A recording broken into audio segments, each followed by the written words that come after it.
Greetings, people. It's Mr. PDT yet again on another episode of the Enlightenment series. I think I have told you times without number that God is not on the side of Nigerian prophets or Nigerian pastors. If he really was on their side, he will fight for them. He will defend them himself. But because the Nigerian prophets know that, they are aware of that God is not behind them. God does not have their best interest, for they are not serving God's best interest. They take matters in their own hands. They use police to go after each and every one person that comes out to expose their gimmicks. They pay police to target those people that are exposing their con artistry and how they are deceiving masses. I've been receiving news that one of our brothers, Ijele, I'm sure most of you know him. I've hosted him on this platform several times. He has been one man that has stood tall. He has been on the front line of this battle to emancipate our people from religious mental slavery. That's one sad thing about African people. The more you try to fight for them, the more they fight you. I get disturbed when I see people celebrating that he was arrested. And the one that got him arrested is this one self-proclaimed native doctor called Ebuka Obi. And I say self-proclaimed native doctor because Ebuka Obi does not qualify to be called a false prophet or a fake pastor. If we were to call Ebuka Obi a false prophet, that would be an insult to the body of Christ. That would be the biggest insult to Christianity at large. We can't even call him a native doctor. That would be an insult to the native doctors in Nigeria. Hence, I called him a self-proclaimed native doctor. Ebuka Obi best fits in the category of conmen or fraudsters. That's where he fits. Because nothing he does makes sense to someone that is sane. The miracles that he performs, none of them can make sense to someone that is sane. Only a pure brainwashed mugu can believe in a conman like Ebuka Obi. That's just the truth. And he lies to his people that he has this power.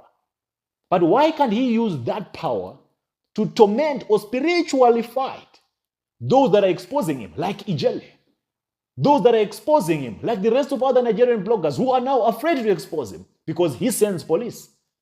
If he had power, he would resort to his spiritual powers. He will send spiritual arrows. He will send fire by fire prayers to go and torment people like me. But the fact that they have nothing, they are empty vagabonds, they would rather pay police to follow up on all the people that are exposing their gimmicks. And it's very unfortunate that there is this group of moguls that believe in this man called Ebuka Obi. This bunch of moguls that will be saying, Zion, we move. Zion, we move. Where are you moving to? Who is leading? Where are you going? Ebuka Obi is moving you, he is leading you to where? A man who is just after your money. A man who has no clear direction of where he's going himself is the one that you are all glued to. My people, Ijele doesn't deserve to be arrested, and Ijele should not be arrested for speaking the truth about these conmen, for exposing their gimmicks. That's not the crime. Crime here is what Ebuka Obi is doing, to lie to people, to deceive and manipulate people. Ijele is not a threat to the society. Nigerian prophets are the biggest threat to our civilization. Nigerian prophets are the ones who should be behind bars, not Ijele. If there's anything Ijele has done, is stand for the truth and advocate for the gullible, for you, the gullibles. That's the sad thing about African for a black man. That's the sad thing about fighting for an African. You give it your all. You give it your all to try to liberate them. But they are the ones that will be fighting you. Hence, I always say, if you want to fight for an African man, for an African religious man, my friend, better you use one hand, because you need the other hand to be defending yourself from the people that will be fighting you, who are the very same people that you are trying to liberate. That's exactly what Brother Ijele is going through. He has nothing but pure love for the people. He is for the people. But the people are throwing him under the bus. They are siding with this self-proclaimed native doctor called Ebuka Obi, who has always been resorting to intimidating all these activists that come out to expose these shenanigans. Because everything Ebuka Obi does is a shenanigan. It's a gimmick. He hires people to come and fake to be sick. He hires people to come and give prophecies. Everything that Ebuka Obi does is arranged. Everything. And they are still Zionists. We move. I feel sorry for my people. I weep for my people. But I know Brother Ijele is going to come out strong. And nothing can stop reggae. And Ebuka Obi, I think you are chewing more than you can swallow, brother. Your matter has gone too far. You are a nobody, and everybody knows it. You trying to protect a reputation that you do not have is not going to save you. If you are not guilty of anything he says or everyone is saying, then why are you bothered? If you have nothing to hide, why are you bothered? This is just enough proof that confirms everything that is being said about him is true. That's how they panic, these sorcerers. Whenever they are in the face of exposure, they will go an extra mile to use the money you give them to suppress the truth from coming out. But you can't stop the truth. That's how stubborn the truth is. No matter how much you try to stop it, it will eventually surface. You might think you are silencing Ijele. You might think you are shutting him up.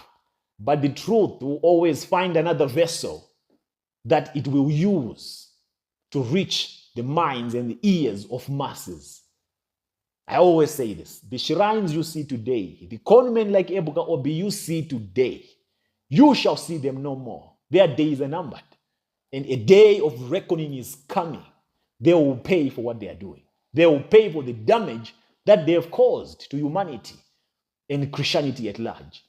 We stand with you, Brother Ijele. Do not be shaken. And we will keep on advocating and raising awareness for justice to prevail. They will release you eventually. They can't keep you in for long. That is the price you pay for this fight. That is the price you have to pay, the pain you have to endure when you fight for Mugus. Like some of us, we have taken it upon ourselves to put ourselves on the firing line so that we defend Mugus. Because what we are just trying to do is to fight and defend Mugus. Mugus that will be throwing arrows at us at the same time. Yet we are fighting for them. But we will be remembered one day. Our kids, our children's children will be the beneficiaries of what we are doing today. Not these corrupted and brainwashed Mugus that we are coexisting with in this generation. They can't see it because they are deep in these occultic shrines. They have been brainwashed to the core. Their mental faculties are way too damaged for them to open their eyes or for them to realize the truth. I understand them. But that doesn't derail us from fighting for the truth and freedom of our people. Justice for Ijele. And we'll keep on calling out for his release. And Ebuka Obi, we are coming, brother. You ain't seen nothing yet.